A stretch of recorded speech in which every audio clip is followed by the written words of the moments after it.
Parents, Dr. Kirsten here from Pinnacle Chiropractic.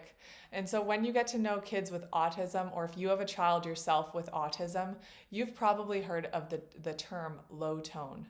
This is becoming more and more of a buzzword these days as more and more kiddos are getting diagnosed with this low tone. But why is this happening? When kids struggle with low muscle tone, it leads to a ton of frustrations. These kids will often have gross motor delays, so big challenges first, like with sitting up, crawling, rolling over, and then walking, all those primary motor skills, which then leads to fine motor challenges later on. So things like speech, coordination, reading and writing, social and emotional challenges, and the list goes on. Most kiddos that come into our office diagnosed with ADHD, autism, sensory struggles, and low tone come in already seeing tons of therapists. PTs, OTs, speech therapists, you name it. They're all amazing therapies and they're doing amazing things, but parents are still bringing them into us because they've reached like a plateau with their care. They're getting to a place where they're kind of stuck and they're trying to reach the next level with their kiddos and to see if that's even possible for their kiddos. So oftentimes we as pediatric chiropractors, we have to dig deeper with these kiddos, as it's not just the problems with the muscles that's happening, but problems with the core, the communication between the muscles, and what we call the central autonomic nervous system. So if you're a parent with a kiddo diagnosed with low tone, you know that it's not just merely a muscle challenge. Your child probably also struggles and it spills over with more coordination challenges, speech challenges, school issues, and social struggles as well as they get older. And that's the last thing that you want. You don't want your child to stand out from the other kids at school for needing extra help or support when they know that their inherent potential is more. They can't control that behavior themselves. So let's explain what we're up against. 50% of kids with autism and sensory neurological challenges struggle with low muscle tone, so that's a pretty big percentage.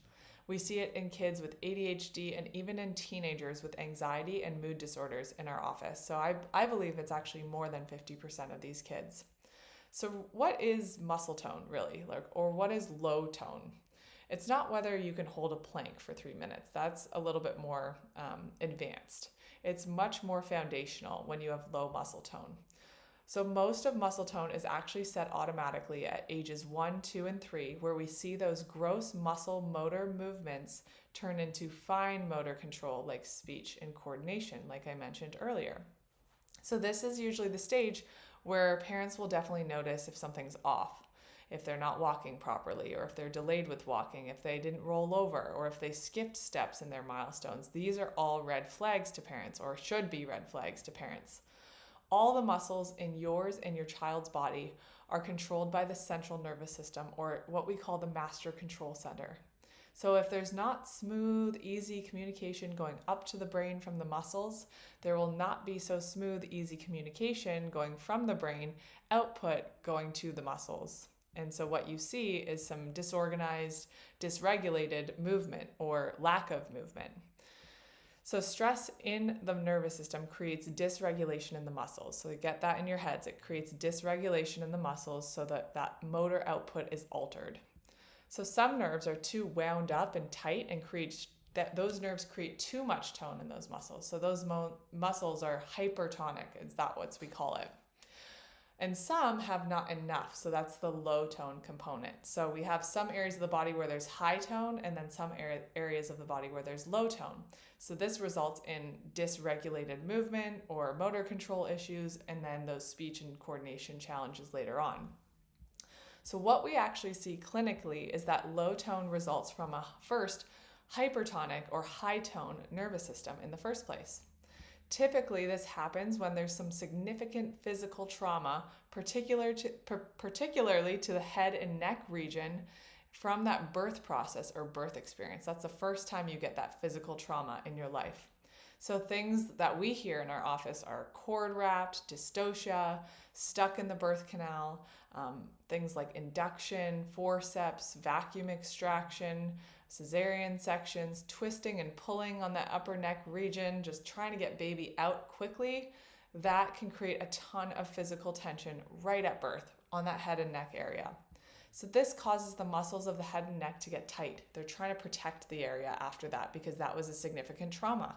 So this pulls into the trap muscle on both sides. So things are very jammed and restricted in these babies. The term for that is what we call subluxation. Subluxation basically means stress stuck on, which creates a state of fight or flight for your baby from the start. And that's a state that we don't want these babies to be in. We need them to be in rest and digest. So how does this connect to low tone? We see almost every single kiddo diagnosed with low tone having so much tension and stress in this upper neck area that the core and everything below the neck and head is actually lower tone to compensate because the body is so imbalanced. So this is also why they have more sensory struggles like speech, emotional control, behavior issues, because your major sensory output and input come right through here in your upper neck area. This is where your brain stem lies. And so when there's high tension and stress originating here, that's going to affect these social, emotional behavior issues. These types of kiddos typically struggle with coordination and motor control. So not only do they struggle in school, they struggle to do most kid stuff, which is really sad to see and watch. So like climbing and jumping and playing sports with other kids, throwing a ball with their parents, many things like this that most kids should be able to do with ease and learn with ease. But these kids can't even get there in the first place because they struggle so much with these body coordination movements. So how do we even measure this in our office? Like, what do we do with this? I'm going to show you what we call an EMG, or an electromyography, which is one of the scans that we do in our office. And this is where we measure tone in the body. So we can see, I'm going to show you a scan of a kiddo with low tone, diagnosed with low tone in our office. So right over here, as you can see, at the top of the scan, do you see those black lines on either side of the spine? That is what's measuring the muscle output. So how much tension the muscle has stored in it from the brain to the body. So when that probe is picking up the muscular tension and seeing how much energy is being outputted from that muscle, it plots it onto a line for us to see and measure.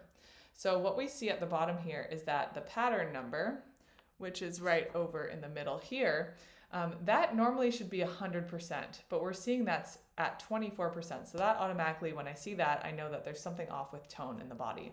So when you look at the black lines on either side, in the neck area, do you see how there's higher tone or more amplitude in those lines coming off the neck? And it's not staying close to the spine. There's more energy or output happening in those muscles in the neck region. And we see it on the right side and on the left side in almost like a counter rotation or torqued pattern. So that usually comes from that twisting and pulling in that birth trauma. As a result, below, you're seeing almost like a lower output in this middle area here. That's where I marked that it's low tone because it's actually not enough muscular activity happening in that area, and it's compensating for the high tone in the neck area. So typically kids like this will not let us touch their necks in the beginning, especially when they start care. They're very protective and they get really fussy if they're babies when we touch the neck area.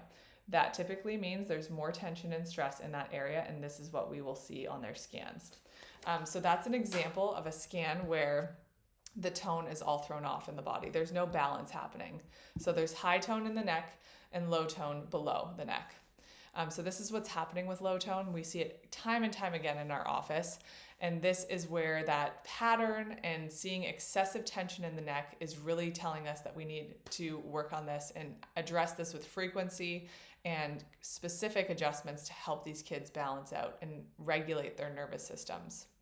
So what we do is balance all that out after we see this on the scans and they come in with that diagnosis and they're struggling with those struggles that I mentioned, like ADHD, autism, sensory processing issues, reading and writing, school challenges, behavioral struggles. Every little thing seems to set them off. We see a scan like this. So if this speaks to you and your child is struggling with this, please let us know. Please let us know how we can help them. There is an answer that you can avoid things like drugs or surgery or issues to help medicate them, because in our office, we do that without drugs or surgery.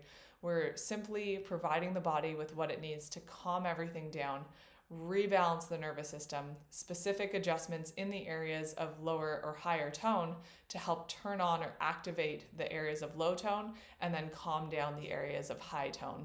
So we're really just balancing things out with their bodies, doing it with it gently, with tools and things like that, just to help them re-regulate and bring back to their bodies again. So there is hope for these kids. It's not a lifetime diagnosis. We have seen so many amazing miracles happen with kids finally reaching these motor milestones. They're finally able to throw a ball with their grandparents and excel in school and focus at what they're doing. Their brain is finally back to where it needs to be. So if this sounds like your child, please let us know. Put a comment below, or let us know if we need to find anyone near you that does what we do with specialized pediatric nervous system focused care. Thank you so much.